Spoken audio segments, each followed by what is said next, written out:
نحمده ونصلي على رسوله الكريم اما بعد فاعوذ بالله من الشيطان الرجيم بسم الله الرحمن الرحيم ادعوا ربكم تضرعا وخفية انه لا يحب المعتدين.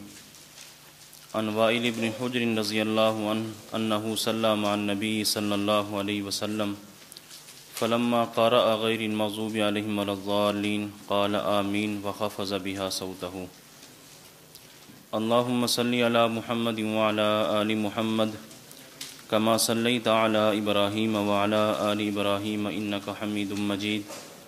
اللهم بارك على محمد وعلى آل محمد كما باركت على إبراهيم وعلى آل إبراهيم إنك حميد مجيد.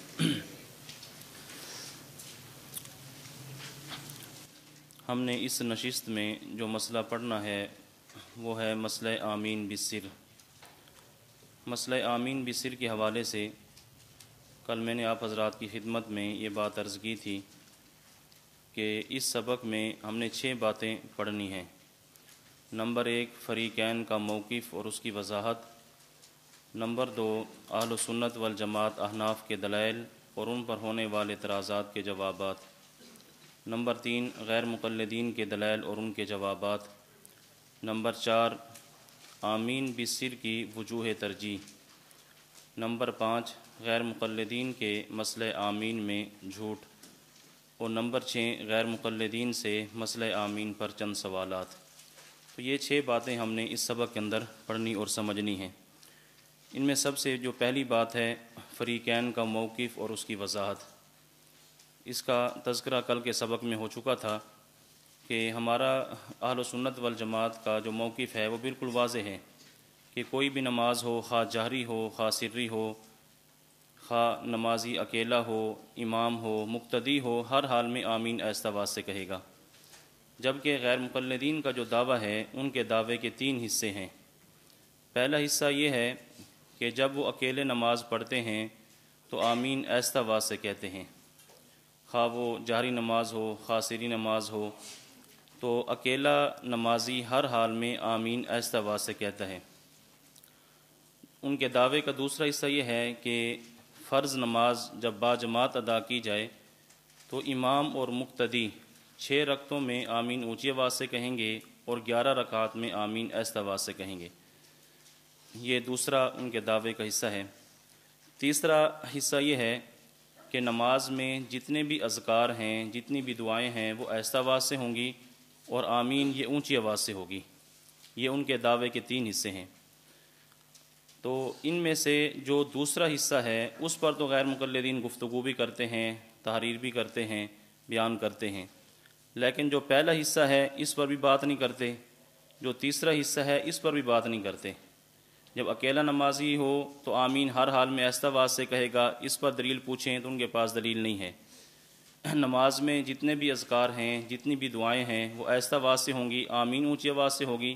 باقی آہستہ کیوں ہوں گے اس کے اوپر بھی وہ بات نہیں کرتے. جب بھی بات کرتے ہیں تو صرف اس پر بات کرتے ہیں کہ نماز جب جماعت کے ساتھ ادا کی جائے گی تو امام بھی اونچی آواز سے آمین کہے گا، مقتدی بھی آمین اونچی آواز سے کہیں گے. تو کل بھی میں نے آپ حضرات کی خدمت میں یہ بات عرض کی تھی کہ ان سے مکمل دعوے پر آپ ان سے بات کریں. تو ان سے کہیں کہ آپ کے دعوے کے 3 حصے ہیں تو ان تینوں حصوں پر بات ہوگی. تینوں حصوں پر آپ نے دلائل پیش کرنے ہیں. یہ نہیں ہے کہ دوسرے حصے پر دلیل پیش کریں، پہلے حصے پر، پھر دوسرے حصے پر، پھر تیسرے حصے پر. اور جو ان سے مطالبات تھے وہ بھی میں نے آپ کی خدمت میں عرض کیے تھے کہ یہ جو کہتے ہیں کہ اکیلا نمازی آمین آہستہ آواز سے کہے گا، تو ہمارا مطالبہ یہ ہے کہ اکیلے نمازی کی تخصیص یہ قرآن کریم کی آیت سے دکھائیں یا ذخیرہ احادیث میں سے کوئی ایک حدیث پیش کریں جس کے اندر یہ وضاحت اور صراحت ہو کہ اکیلا نمازی آمین آہستہ آواز سے کہے گا. جو ان کا دوسرا حصہ ہے کہ 6 رکعات میں آمین اونچی آواز سے اور 11 رکعات میں آمین آہستہ آواز سے، اس کے اوپر بھی ہم نے ان سے 5 مطالبات کرنے ہیں. پہلا مطالبہ یہ ہے کہ قرآن کریم کی کوئی آیت پیش کریں کہ جس کے اندر یہ وضاحت ہو کہ امام اور مقتدی 6 رکعات میں آمین اونچی آواز سے کہیں گے اور 11 رکعات کے اندر آمین آہستہ آواز سے کہیں گے. دوسرا مطالبہ یہ ہے کہ ذخیرہ احادیث میں سے کوئی ایک حدیث ایسی پیش کریں جس کے اندر یہ وضاحت ہو کہ امام اور مقتدی 6 رکعات میں آمین اونچی آواز سے کہیں اور 11 رکعات کے اندر آمین آہستہ آواز سے کہیں. اسی طرح تیسرا مطالبہ یہ ہے کہ سیاہ ستہ میں سے کوئی ایک کتاب ایسی دکھائیں، کسی ایک کتاب سے یہ پیش کریں کہ امام اور مقتدی 6 رکعت میں آمین اونچی آواز سے کہیں گے اور 11 رکعت کے اندر آمین آہستہ آواز سے کہیں گے۔ نمبر 4، خلفائے راشدین میں سے کسی خلیفہ راشد سے یہ دکھائیں کہ وہ بحالت اقتدا امام کے پیچھے 6 رکعت میں آمین اونچی آواز سے کہتے تھے اور 11 رکعت میں آمین آہستہ آواز سے کہتے تھے۔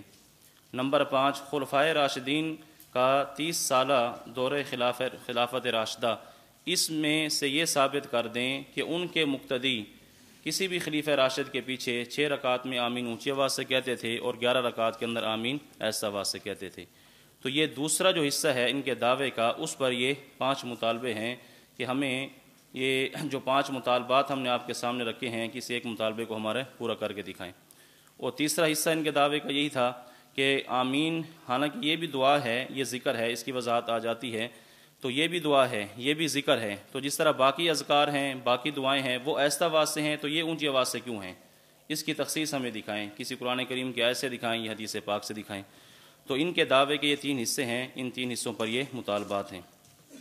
اب ہمارے اہل سنت والجماعت احناف کے جو دلائل ہیں وہ دلائل ملاحظہ فرمائیں۔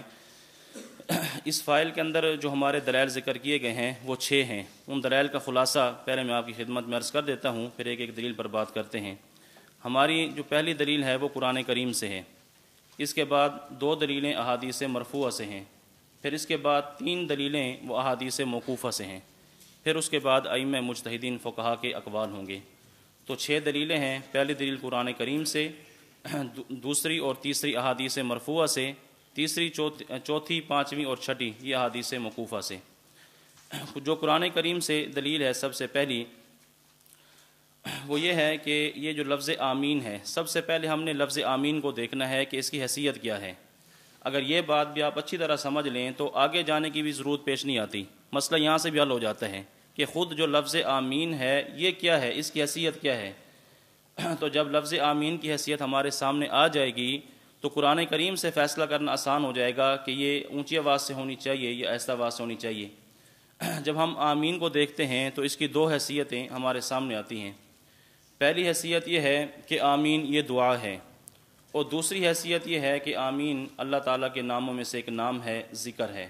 تو آمین کی یہ 2 حیثیتیں ہیں، یا آمین دعا ہے یا لفظ آمین یہ اللہ تعالیٰ کا نام ہے، ذکر ہے۔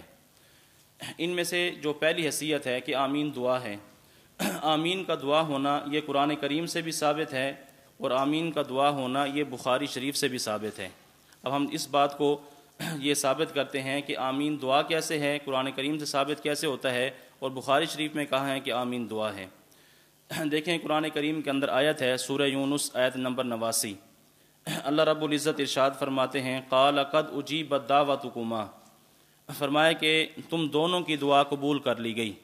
اب اس سے دونوں سے مراد کون ہیں؟ اس سے پیچھے حضرت موسیٰ علیہ السلام کی دعا کا ذکر ہے۔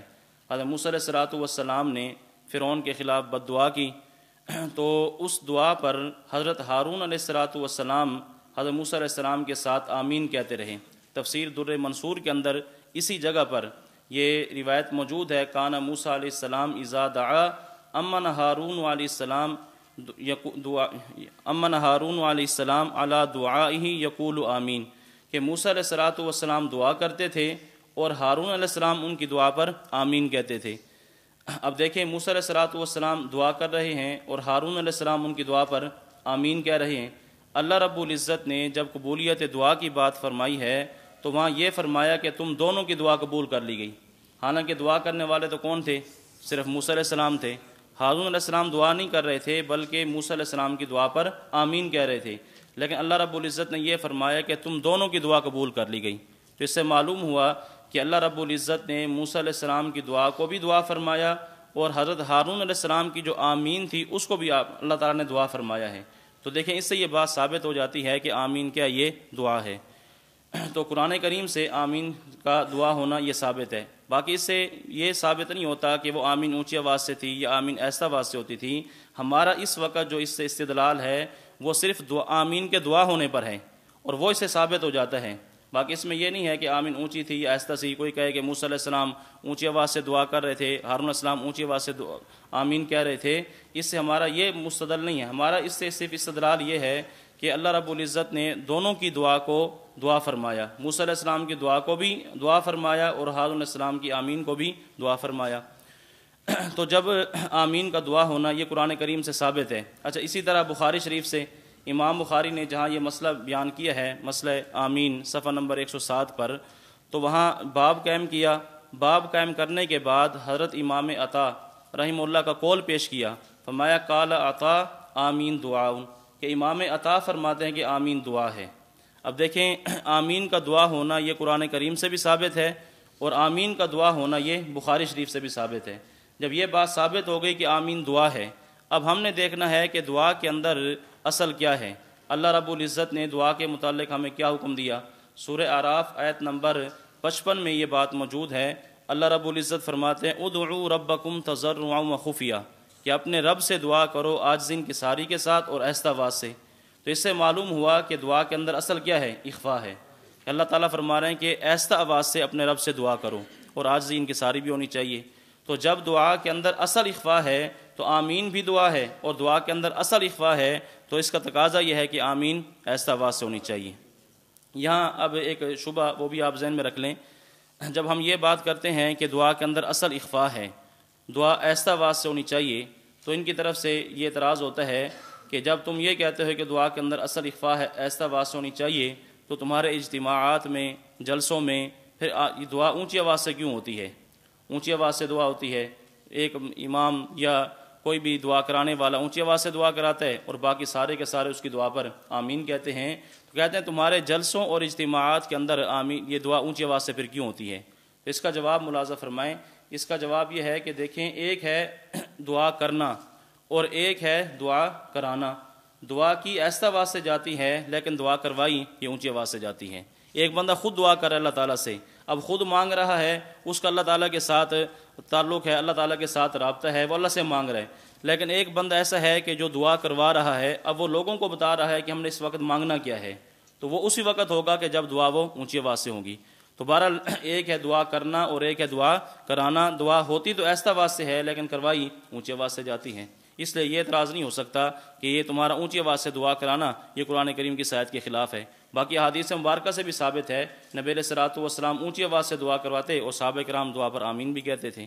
بہرحال پہلی حیثیت آمین کی یہ آئی کہ آمین دعا ہے، تو جب آمین دعا ہے تو قرآن کریم کے اس فیصلے کے مطابق آمین یہ آہستہ آواز ہونی چاہیے۔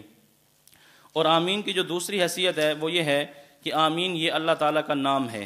یہ بات حدیث مبارکہ سے ثابت ہے۔ ابو ہریرہ رضی اللہ تعالیٰ عنہ، حضرت مجاہد، حضرت حکیم بن جعفر، ہلال بن یصاف، یہ سارے کے سارے حضرات فرماتے ہیں آمین اسم من اسماء اللہ تعالیٰ، کہ آمین اللہ تعالیٰ کے ناموں میں سے ایک نام ہے۔ تو جب یہ اللہ تعالیٰ کا نام ہے، اللہ تعالیٰ کا ذکر ہے، اور بہت سارے حضرات نے یہ وضاحت بھی کی ہے آمین کے متعلق، لِأَنَّهُ ذِكْرٌ مَسْنُونٌ، کہ یہ ذکر مسنون ہے۔ یہ جس طرح نماز کے باقی اذکار ہیں تو آمین یہ بھی باقی اذکار کی طرح ایک ذکر ہے۔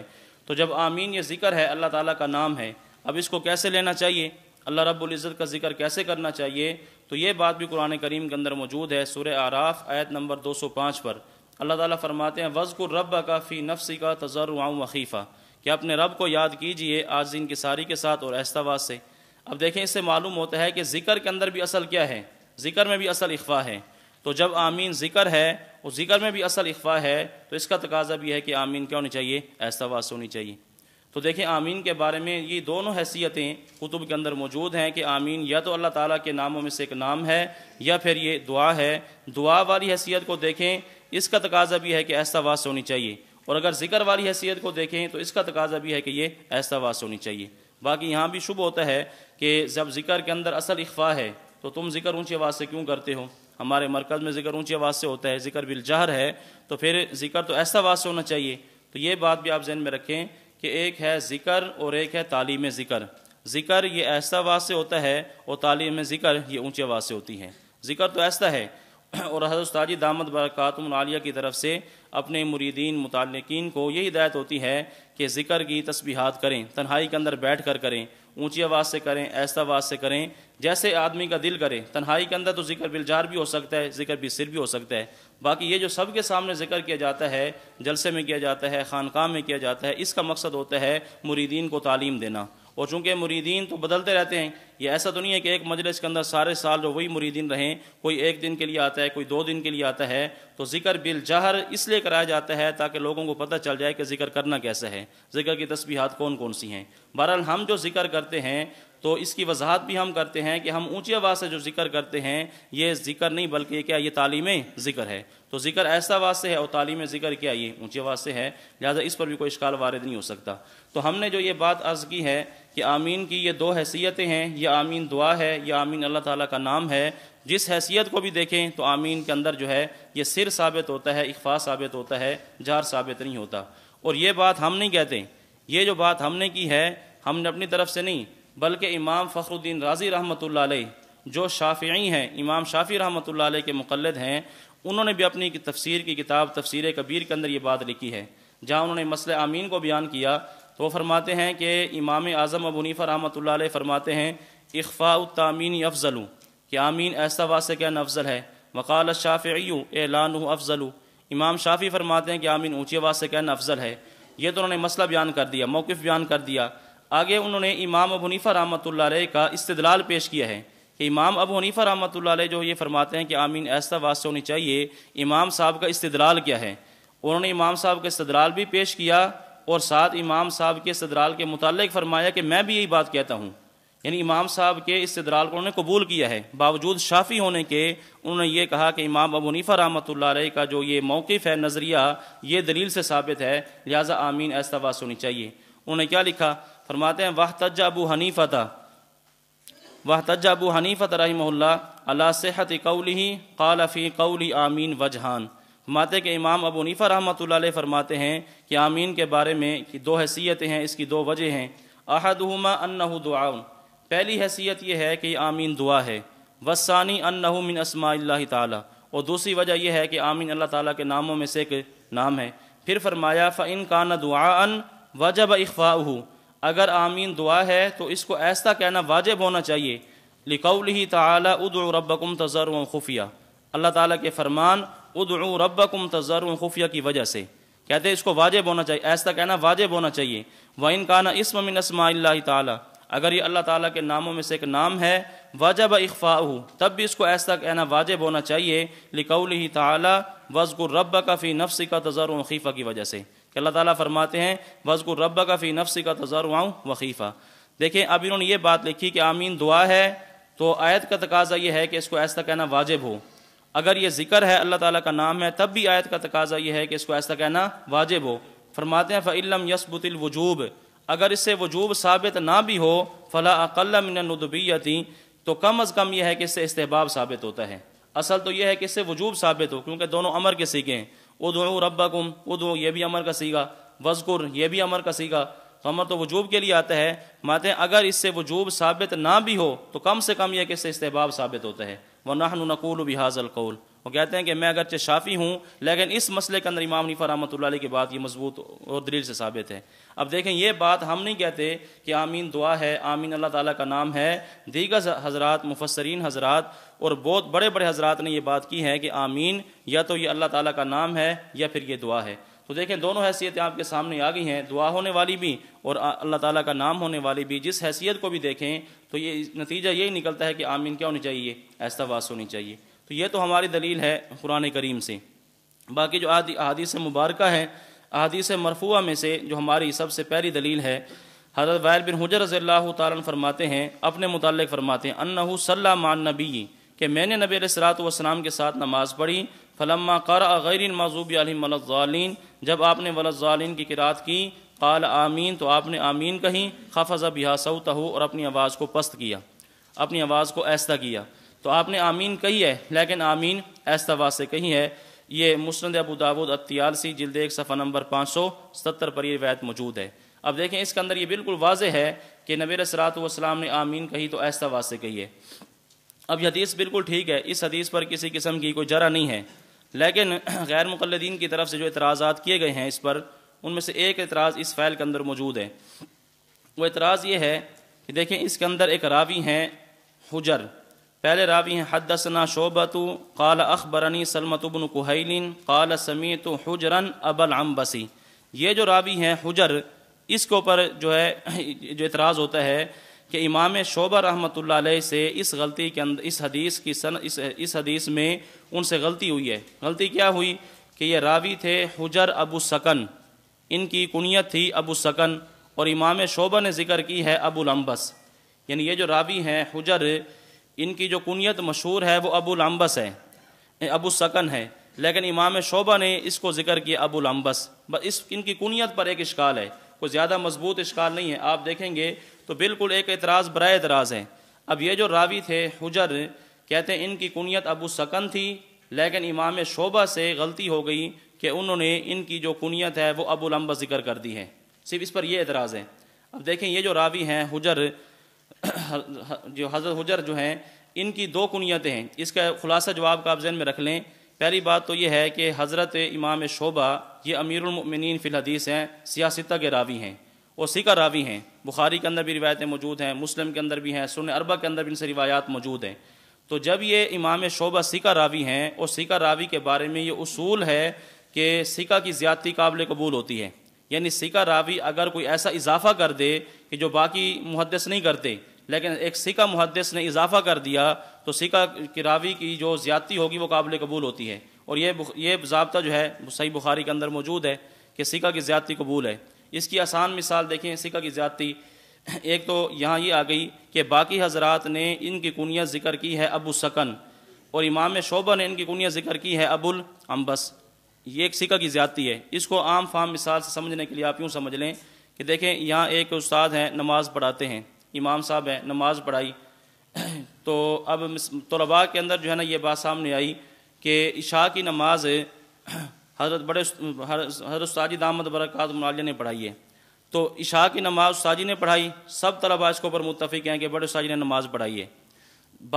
ایک طالب علم یہ کہتا ہے کہ نماز بھی استاد جی نے پڑھائی ہے، وہ پہلی رکعت کے اندر سورہ ضحیٰ پڑھی ہے اور دوسری کے اندر سورہ الم نشرہ پڑھی ہے۔ اب دیکھیں اس پر تو سب کا اتفاق تھا کہ نماز کس نے پڑھائی ہے، استاد جی نے پڑھائی ہے۔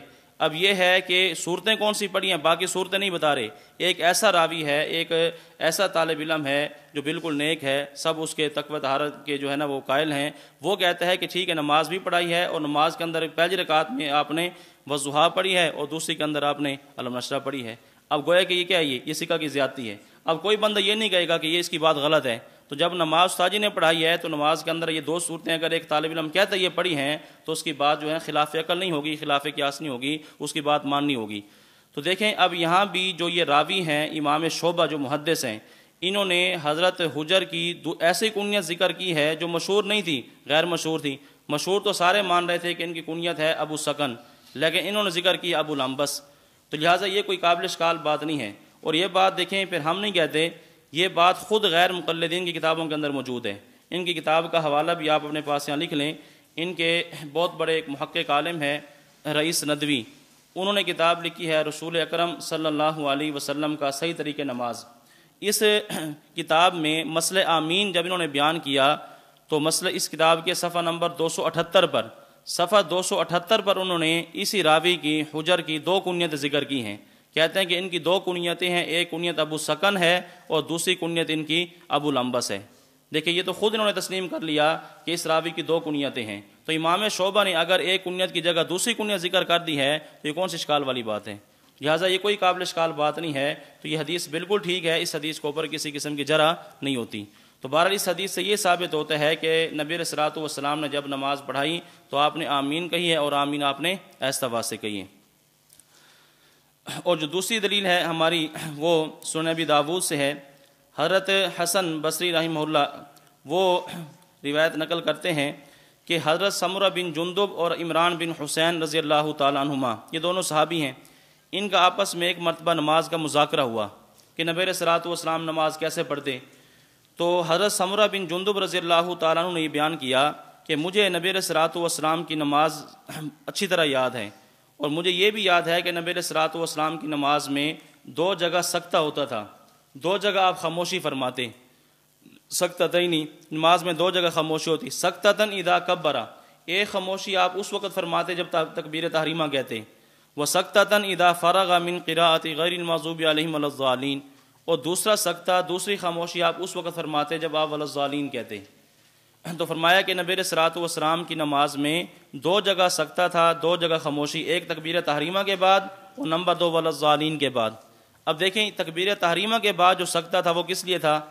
وہ سکتہ تھا، وہ خاموشی تھی ثنا پڑھنے کے لیے، تو ثنا ایسا واسطہ پڑھی جاتی ہے۔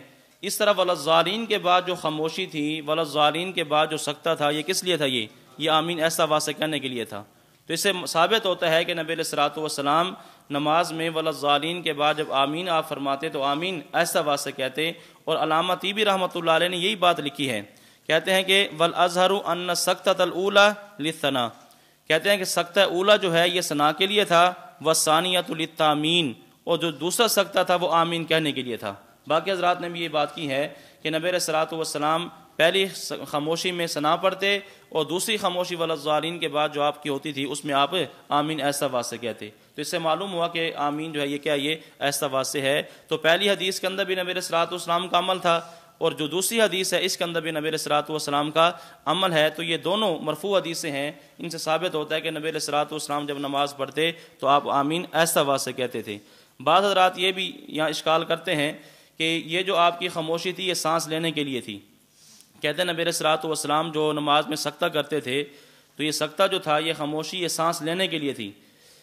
دیکھیں اگر یہ خاموشی سانس لینے کے لیے تھی تو پھر سکتہ 2 سکتے نہ ہوتے، پھر تو کئی سارے سکتے ہوتے، کیونکہ سکتہ تو پھر سانس تو یہ تو نہیں ہے کہ آدمی پہلی تکبیر کے بعد سانس لے اس کے بعد پھر والضالین کے بعد جا کر سانس لے، بلکہ حدیث پاک میں آتا ہے نبی علیہ الصلوۃ والسلام ہر آیت پر وقف کرتے تھے، الحمدللہ رب العالمین وقف کرتے، الرحمن الرحیم وقف کرتے۔ تو جب وقف ہوتا ہے تو سانس بھی بندہ لے لیتا ہے۔ اگر یہ بات تسلیم کر لی جائے کہ یہ جو خاموشی تھی سانس لینے کے لیے تھی، سانس کو درست کرنے کے لیے تھی، تو پھر 2 سکتوں کا ذکر نہ ہوتا، پھر تو کئی سارے سکتوں کا ذکر ہوتا۔ تو اس لیے یہ بات درست نہیں ہے کہ نبی علیہ السلام کی خاموشی یہ سانس لینے کے لیے تھی۔ اچھا دوسرا اشکال یہاں بھی یہ بھی کرتے ہیں کہ آپ نے والضالین کے بعد جو خاموشی فرمائی ہے یہ اگلی سورت شروع کرنے سے پہلے بسم اللہ الرحمن الرحیم جو پڑھنی ہوتی ہے اس سے پہلے، چونکہ آپ علیہ السلام بسم اللہ پڑھتے تھے سورت سے پہلے، اس لیے آپ نے کیا ہے خاموشی اختیار فرمائی ہے۔ یعنی یہ خاموشی وہ کہتے ہیں کہ آمین کے لیے نہیں تھی، بلکہ یہ خاموشی کس لیے تھی؟ بسم اللہ الرحمن الرحیم پڑھنے کے لیے۔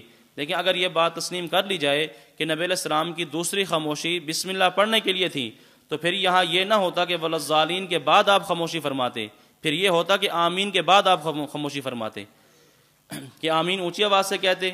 حدیث کے اندر یوں الفاظ ہوتے کہ نبی علیہ السلام والضالین فرماتے، پھر آمین اونچی آواز سے فرماتے، اس کے بعد آپ خاموشی فرماتے۔ یہاں تو والضالین کے بعد ہی خاموشی ہے، تو جب والضالین کے بعد خاموشی ہے تو یہ بسم اللہ کے لیے ہوگی، آمین کے لیے ہوگی۔ یقینی بات ہے کہ یہ آمین کے لیے ہوگی، اور جب خاموشی آ گئی ہے تو اس میں آمین بھی آہستہ ہے، اور اس کے اندر اگر بسم اللہ پڑھنی ہے تو وہ بھی کیا ہے، وہ بھی پڑھی جا سکتی ہے۔ تو یہ کہنا کہ یہ بسم اللہ الرحمن الرحیم پڑھنے کے لیے خاموشی تھی، یہ بات بھی درست نہیں ہے۔ بہرحال اس سے یہ ثابت ہوتا ہے کہ نبی علیہ الصلوۃ والسلام جیسے نماز میں ثنا ایسا آواز سے پڑھتے تھے، اس طرح آمین بھی آپ کیا کرتے، ایسا آواز سے کہتے تھے۔ تو یہ 2 مرفوع حدیثیں ہیں جن سے ثابت ہوا کہ آمین ایسا آواز ہونی چاہیے۔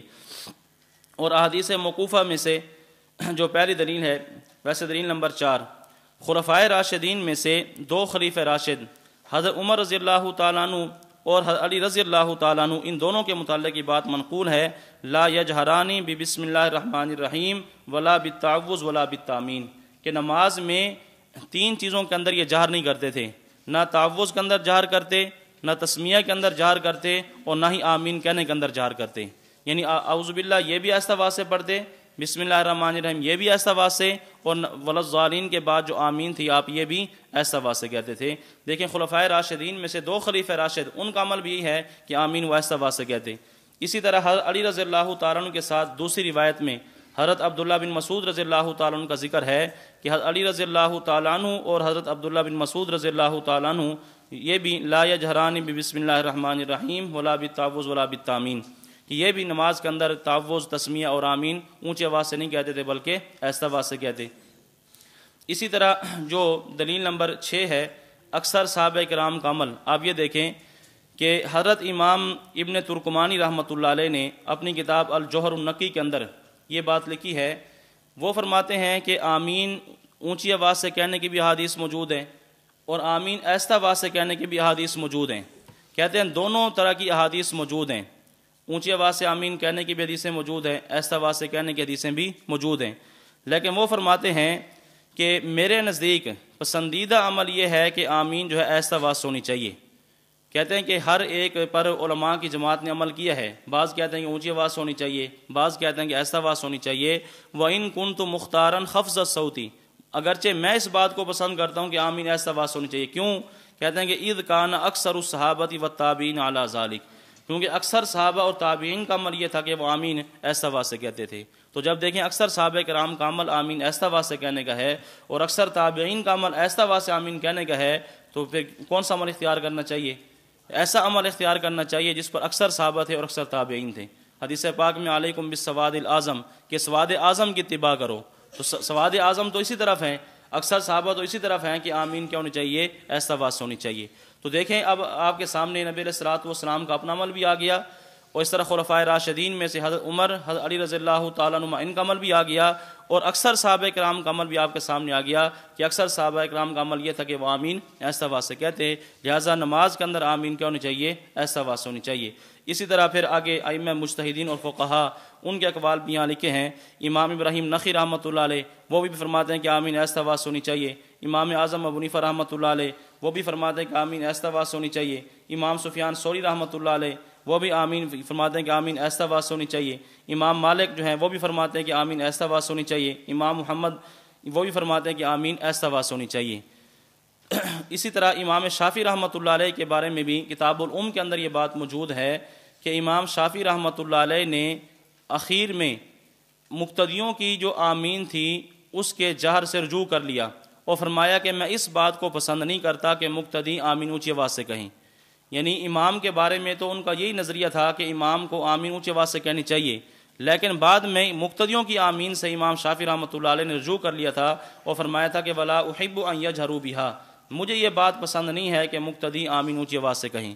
تو امام شافعی رحمۃ اللہ علیہ کا رجوع ثابت ہے۔ بہرحال دیکھیں یہ کئی سارے مجتہدین ہیں، فقہا ہیں، یہ حضرات فرماتے ہیں کہ آمین ایسا آواز ہونی چاہیے۔ تو ہمارے اب 6 دلائل آپ کے سامنے آئے جن سے معلوم ہوتا ہے کہ آمین ایسا آواز ہونی چاہیے۔ اب غیر مقلدین کے جو دلائل ہیں اب وہ آپ دلائل ملاحظہ فرمائیں، ان کا خلاصہ میں آپ کی خدمت میں عرض کر دیتا ہوں، تفصیل تو اس فائل کے اندر موجود ہے۔ غیر مقلدین کے اس فائل میں 8 دلائل ذکر کیے گئے ہیں۔ ان 8 دلائل کی جو ترتیب ہے ان میں سے جو دوسری دلیل ہے، تیسری دلیل ہے، چوتھی دلیل، 5ویں دلیل اور 6ٹھی دلیل، یہ 2 سے لے کر 6 تک یہ ایسی دلیلیں ہیں جن کو ان کے اپنے علماء نے ضعیف تسلیم کیا ہے۔ یعنی ہم ان کے اوپر زیادہ بات نہ بھی کریں تو خود ان کے اپنے علماء نے ان کو ضعیف تسلیم کیا ہے کہ حدیثیں ضعیف ہیں۔ جو دوسرے نمبر پر آئے گی وہ بھی ضعیف، تیسرے نمبر پر آئے گی وہ بھی ضعیف، چوتھے نمبر پر آئے گی وہ بھی ضعیف، 5ویں پر آئے گی وہ بھی ضعیف، 6ٹھے پر آئے گی تو وہ بھی ضعیف۔ تو یہ 5 دلیلیں تو ایسی ہیں جن کو خود ان کے علماء نے، ناصر الدین البانی نے، اس طرح ان کے دوسرے محقق ہیں زبیر علی زئی، انہوں نے تسلیم کر لیا کہ حدیثیں کیا ہیں، یہ ضعیف ہیں۔ اب باقی بچی پہلی دلیل اور 7ویں نمبر پر اور 8ویں نمبر پر۔ دیکھیں پہلے نمبر پر جو دلیل ہے حضرت وائل بن حجر رضی اللہ تعالیٰ عنہ کی۔ حضرت وائل بن حجر رضی اللہ تعالیٰ عنہ فرماتے ہیں کہ رسول اللہ صلی اللہ علیہ وسلم جب وللضالین کی قرات فرماتے تو آپ آمین فرماتے، ورفع بها صوته، اور اپنی آواز کو بلند کرتے۔ نبی علیہ الصلوۃ والسلام نے نماز پڑھائی، وللضالین کی قرات کی، اور اس کے بعد آپ نے آمین اونچی آواز سے کہی۔ اب دیکھیں آپ یہاں یہ بات دیکھیں کہ ہماری جو دلیل تھی وہ بھی حضرت وائل بن حجر رضی اللہ تعالیٰ عنہ سے ہے جس کے اندر آمین ایسا کہنے کا ذکر ہے، اور جو آمین بالجہر کی دلیل ہے اس کے راوی بھی وائل بن حجر رضی اللہ تعالیٰ عنہ ہیں، یعنی ایک ہی راوی ہیں، ایک ہی صحابی ہیں۔ ایک روایت کے اندر یہ ہے وہ فرماتے ہیں کہ نبی علیہ السلام نے آمین ایسا آواز سے کہی، اور دوسری روایت کے اندر وہ فرماتے ہیں کہ آمین اونچی آواز سے کہی۔ اب صحابی ایک ہے، راوی ایک ہے، ان سے یہ 2 باتیں منقول ہیں۔ اب فیصلہ کیسے ہوگا؟ بعد والا کوئی بندہ فیصلہ کرتا تو پھر بھی کہہ سکتے تھے کہ اس کا فیصلہ ٹھیک نہیں ہے، یہ فیصلہ اس نے ٹھیک نہیں کیا۔ تو یہ جو صحابی ہیں خود وائل بن حجر رضی اللہ تعالیٰ عنہ جو آمین بالسر کی روایت بھی کر رہے ہیں اور آمین بالجہر کی روایت بھی کر رہے ہیں، یہ خود فرما رہے ہیں، انہوں نے خود فیصلہ فرما دیا۔ جب جو فیصلہ یہ فرما سکتے ہیں فیصلہ بعد والا بندہ تو نہیں کر سکتا۔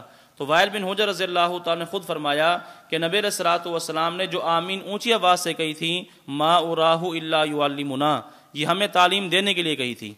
اب دیکھیں نبی علیہ السلام نے جو آمین اونچی آواز سے کہی کس لیے کہی ہے؟ وہ تعلیم دینے کے لیے کہی ہے۔ تو دیکھیں اب وائل بن حجر رضی اللہ تعالیٰ عنہ کی وہ حدیث جس کے اندر یہ بات موجود ہے کہ نبی علیہ السلام نے آمین ایسا آواز سے کہیں، اس سے معلوم ہوتا ہے کہ نبی علیہ الصلوۃ والسلام کا یہ دائمی عمل تھا، اور نبی علیہ الصلوۃ والسلام نے اونچی آواز سے جو آمین کہی ہے یہ کس لیے تھی؟ یہ تعلیماً تھی، یعنی لوگوں کو بتلانے کے لیے کہ اس موقع پر آمین کہی جاتی ہے۔ اور بہت ساری ایسے مواقع ہیں بہت سارے کہ جس کے اندر نبی علیہ الصلوۃ والسلام تعلیماً ایسا کام کر لیتے تھے۔ صحیح بخاری کے اندر حدیث موجود ہے صفحہ نمبر 101 پر کہ نبی علیہ الصلوۃ والسلام ظہر کی نماز میں یا عصر کی نماز میں کوئی آیت اونچی آواز سے پڑھ دیتے تھے۔ حالانکہ آپ سمجھتے ہیں کہ ظہر کی نماز میں، عصر کی نماز میں قرات کیا ہوتی ہے؟ ایسی آواز سے ہوتی ہے، لیکن نبی علیہ الصلوۃ والسلام کوئی ایک آیت اونچی آواز سے پڑھ دیتے تاکہ مقتدیوں کو پتہ چل جائے، کوئی نیا بندہ اگر پیچھے نماز کے اندر آیا ہے اس کو پتہ چل جائے کہ ظہر کی نماز میں بھی کیا ہوتی ہے؟ قرات ہوتی ہے۔ تو نبی علیہ الصلوۃ والسلام کا جو یہ عمل تھا ظہر کی نماز میں یا عصر کی نماز میں کوئی آیت اونچی آواز سے پڑھتے تھے، مقصد کیا تھا اس کا؟ لوگوں کو تعلیم دینا۔ تو وائل بن حجر رضی اللہ تعالیٰ نے فیصلہ فرما دیا کہ نبی علیہ الصلوۃ والسلام نے جو اونچی آواز سے آمین کہی تھی یہ ہمیں تعلیم دینے کے لیے تھی۔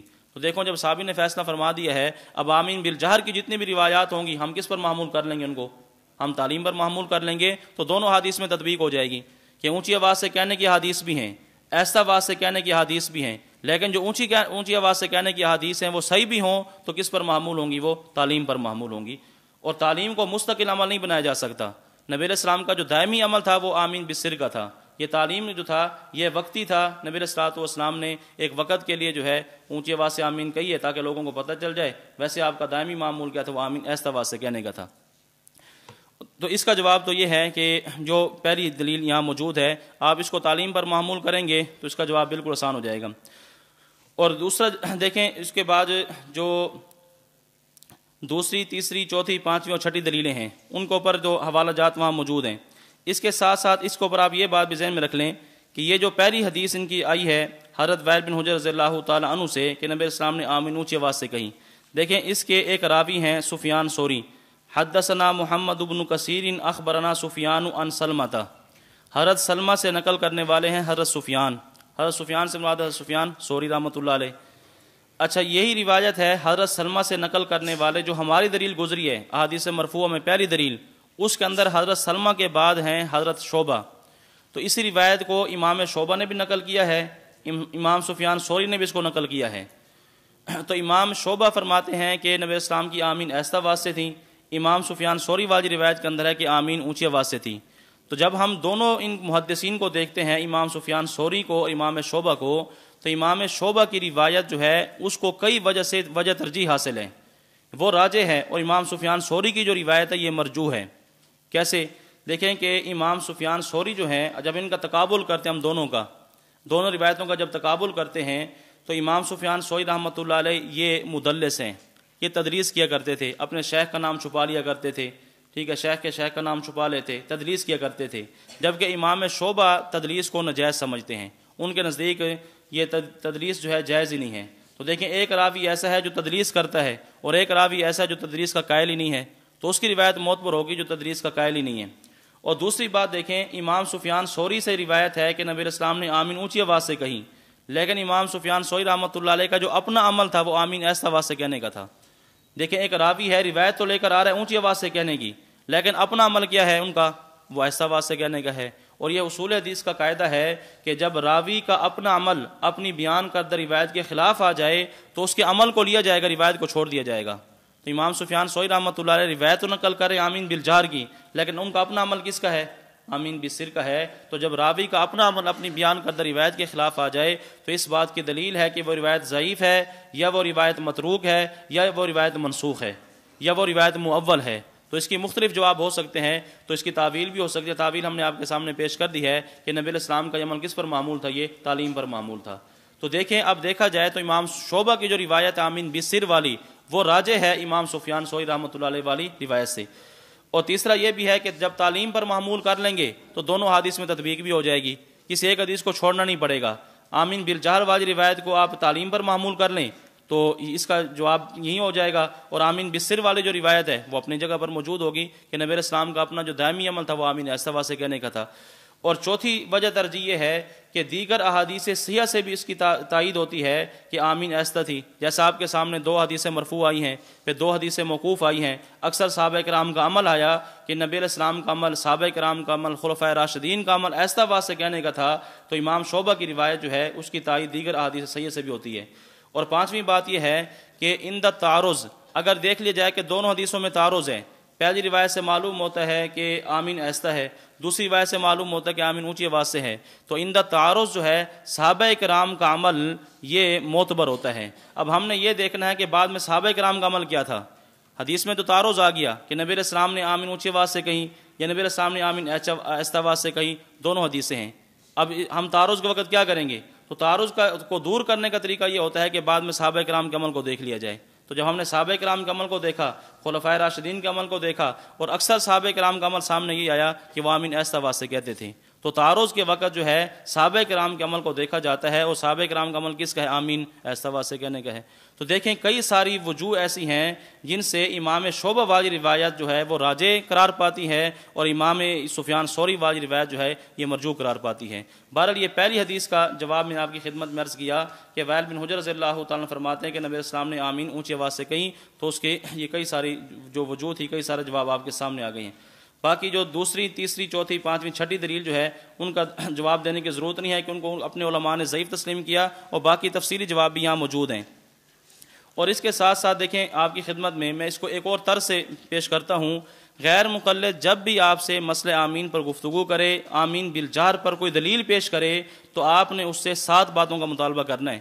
وہ 7 باتیں دکھائے تو تب اس کی وہ دلیل بنے گی، اگر 7 باتیں نہیں ہیں تو اس کی دلیل نہیں بنے گی۔ یہ بہت بہترین گر ہے، بہت بہترین حل ہے کہ اس کی کوئی بھی روایت ہو، آپ کو اس کے اندر 7 باتوں کو اس سے مطالبہ کریں۔ نمبر 1 امام کا لفظ ہو، نمبر 2 مقتدی کا لفظ ہو، نمبر 3 جہر کی بات ہو۔ نمبر 1 امام کا لفظ، نمبر 2 مقتدی کا لفظ، اور نمبر 3 جہر کی بات، نمبر 4 6 رکعت کی بات، نمبر 5 دوام کی بات، یہ کہتے ہیں کہ ہمیشہ آپ نے آمین اونچی آواز سے کہی ہے، دوام کی بات، اور نمبر 6 سنت مؤکدہ کی بات، سنت مؤکدہ۔ نمبر 1 امام، نمبر 2 مقتدی، نمبر 3 جہر، نمبر 4 6 رکعت، اور نمبر 5 دوام، اور نمبر 6 سنت مؤکدہ، اور نمبر 7 اپنے کسی عالم نے ضعیف نہ کہا ہو۔ ایسی روایت پیش کریں کہ ان کی روایت کو ان کے مسلک کے کسی عالم نے ضعیف نہ کہا ہو۔ یہ کتنی باتیں ہو گئی؟ یہ 7۔ اب غیر مقلد کوئی بھی دلیل آپ کے سامنے پیش کرے مسئلہ آمین پر، تو آپ اس سے کہیں کہ ایسی حدیث پیش کرو جس کے اندر یہ 7 باتیں موجود ہوں۔ تو یہ 7 باتیں کسی حدیث کے اندر بھی موجود نہیں ہوں گی۔ یہ 1 بات ہوگی، 2 ہوں گی، 3 ہوں گی، یہ ساری کی ساری باتیں اس کے اندر جمع نہیں ہو سکتی۔ تو ایسی دلیل پیش کریں جو ان کے دعوے کے مطابق ہو۔ اچھا، یہ جو میں نے اب دیکھے دوسری، تیسری، چوتھی، پانچویں، چھٹی جو دلیلوں کا نام لیا ہے، یہ ان کے اپنے علماء نے کو ضعیف تسلیم کیا ہے۔ جب ان کے اپنے علماء نے ضعیف تسلیم کر لیا تو اس کو بیان کرنے کی اب ضرورت ہی نہیں ہے کہ اپنے علماء جو ضعیف تسلیم کر رہے ہیں۔ تو پہلی کا جواب میں نے آپ کی خدمت میں عرض کر دی ہے۔ باقی جو ان کے آپ دیکھیں یہاں جو چھٹی دلیل ہے، 7ویں اور 8ویں، وہ دلیلیں دیکھ لیں آپ۔ 7ویں اور 8ویں دلیل کا جواب، 7ویں جو دلیل ہے وہ حضرت عبداللہ بن زبیر رضی اللہ تعالیٰ عنہ ان کا اثر ہے، صحیح بخاری کے اندر موجود ہے۔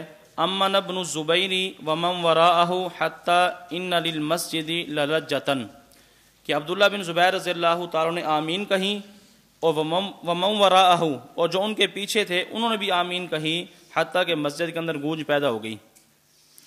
تو حضرت عبداللہ بن زبیر رضی اللہ تعالیٰ نے آمین کہیں، ان کے جو مقتدی تھے انہوں نے بھی آمین کہیں، حتیٰ کہ مسجد کے اندر ایک گونج پیدا ہو گئی۔ تو کہتے ہیں دیکھو اس سے معلوم ہوتا ہے کہ آمین اونچے آواز سے ہونی چاہیے۔ حضرت عبداللہ بن زبیر رضی اللہ تعالیٰ آمین اونچے آواز سے کہہ رہے ہیں، ان کے مقتدی بھی آمین اونچے آواز سے کہہ رہے ہیں۔ اس کے 7 جواب اس فعل کے اندر موجود ہیں۔ میں 2-3 جواب عرض کر کے اگلی دلیل پر ہم چلتے ہیں۔ دیکھیں پہلا جواب تو اس کا یہ ہے کہ امام بخاری رحمۃ اللہ علیہ اس کو بغیر سند کے لے کر آئے ہیں۔ اس کی سند ذکر نہیں کی صحیح بخاری کے اندر، بغیر سند کے بعد لے کر آئے ہیں۔ اور انہوں نے خود لکھا اپنی کتابوں کے اندر کہ بے سند بعد یہ حجت نہیں ہوتی۔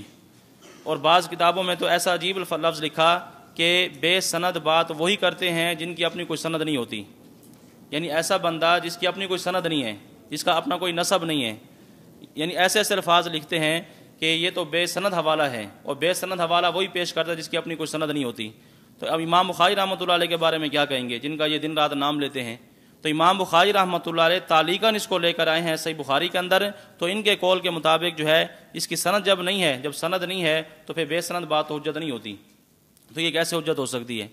دوسری بات یہ ہے کہ اس کی سند مصنف عبد الرزاق میں ملتی ہے، بخاری میں تو نہیں ہے لیکن مصنف عبد الرزاق میں ہے، لیکن مصنف عبد الرزاق میں اس کے اندر جو پہلے راوی ہیں عبد الرزاق، اچھا یہ جو عبد الرزاق ہیں یہ مدلس تھے، طبقہ ثالثہ کے مدلس ہیں، تدریس کیا کرتے تھے، اور مدلس کے بارے میں خود غیر مقلدین نے جو ضابطہ گھڑا ہوا ہے، ضابطہ بنایا ہوا ہے کہ جب مدلس راوی ان کے ساتھ روایت کرے تو صحیحین کے علاوہ اس کی روایت معتبر نہیں ہوتی، یعنی مدلس جب ان کے ساتھ روایت کرے تو اس کی روایت قابل قبول نہیں ہوتی۔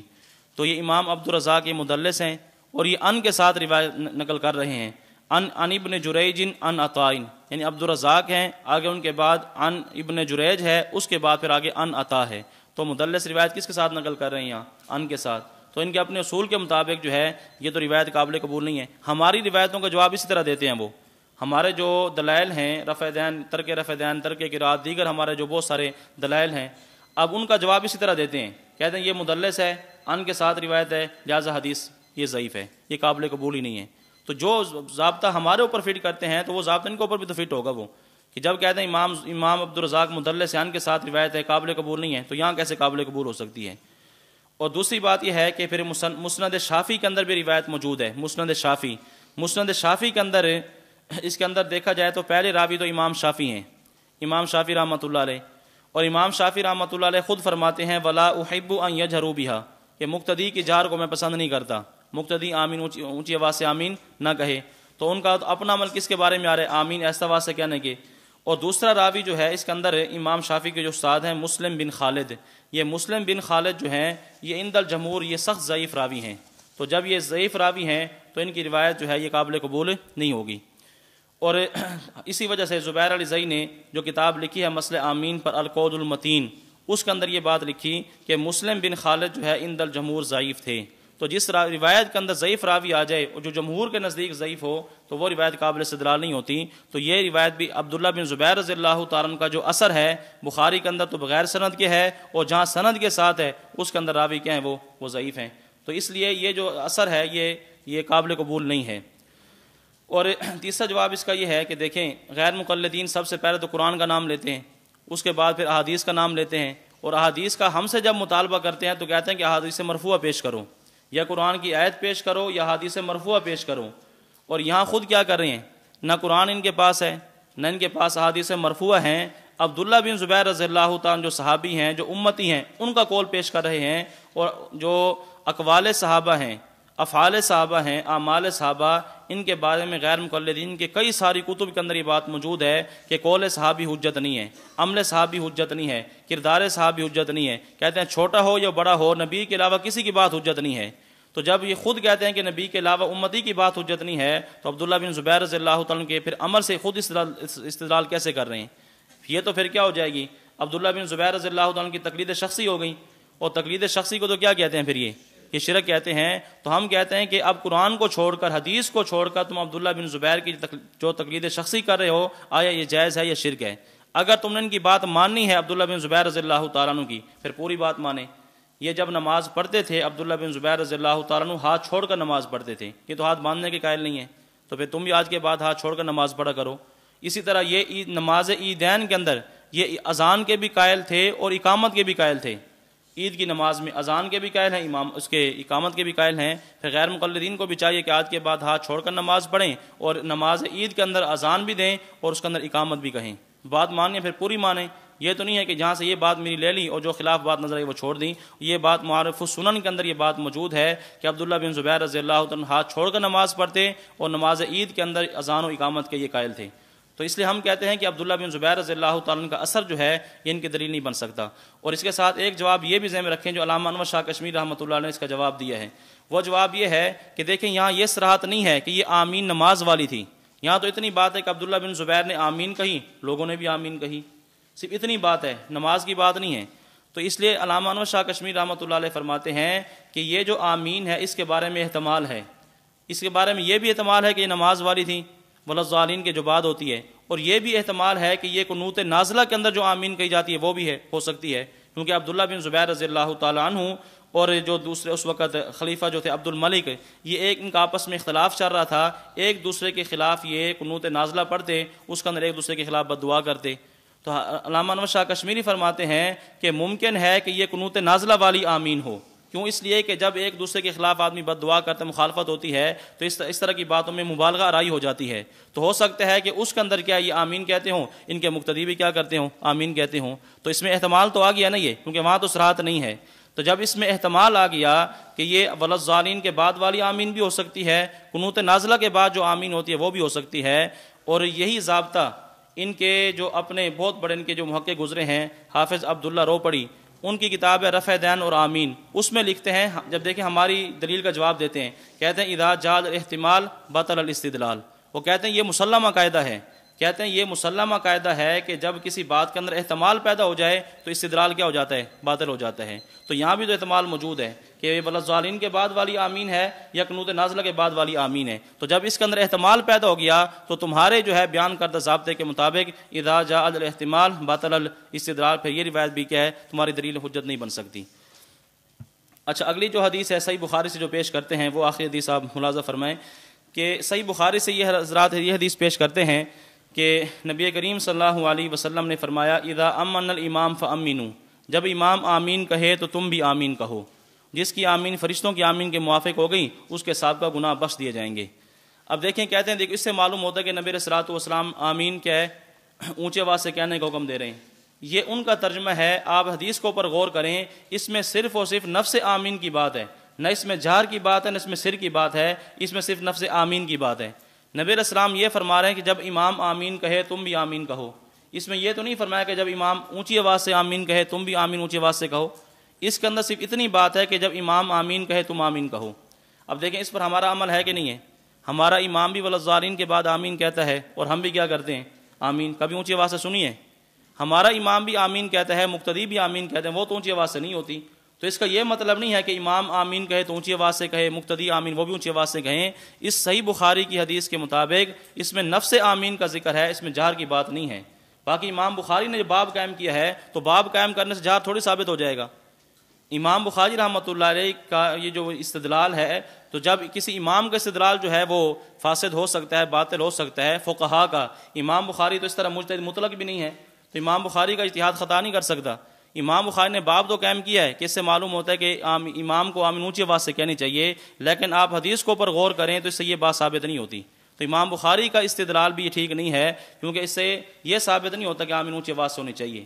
اس پر تو ہمارا بھی عمل ہے اور ہم آمین آہستہ آواز سے کہتے ہیں، اس میں صرف اتنی بات ہے۔ دیکھیں اگر اس سے یہ بات ثابت ہو بھی جائے کہ جب امام آمین کہے تم بھی آمین کہو، لہٰذا آمین اونچی آواز سے کہو، اس طرح کے الفاظ ہم بھی پیش کر دیتے ہیں، پھر ان کو بھی اونچی آواز سے کہنا شروع کر دو۔ یہ تو صحیح بخاری 107 پر ہے نا، ہم صحیح بخاری 101 پیش کر دیتے ہیں۔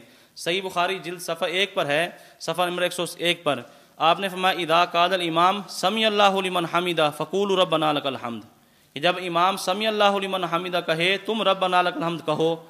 اب ربنا لک الحمد کہو کا مطلب کیا ہے، اونچی آواز سے کہو۔ دیکھیں الفاظ یہاں بھی وہی ہیں، وہاں بھی الفاظ وہی ہیں کہ جب امام آمین کہے تم آمین کہو۔ اب اس سے اگر جار ثابت ہوتا ہے تو پھر اس سے بھی جار ثابت ہوگا کہ جب امام سمیع اللہ لمن حمدہ کہے تم ربنا لک الحمد کہو، کہو کا مطلب اونچی آواز سے کہو۔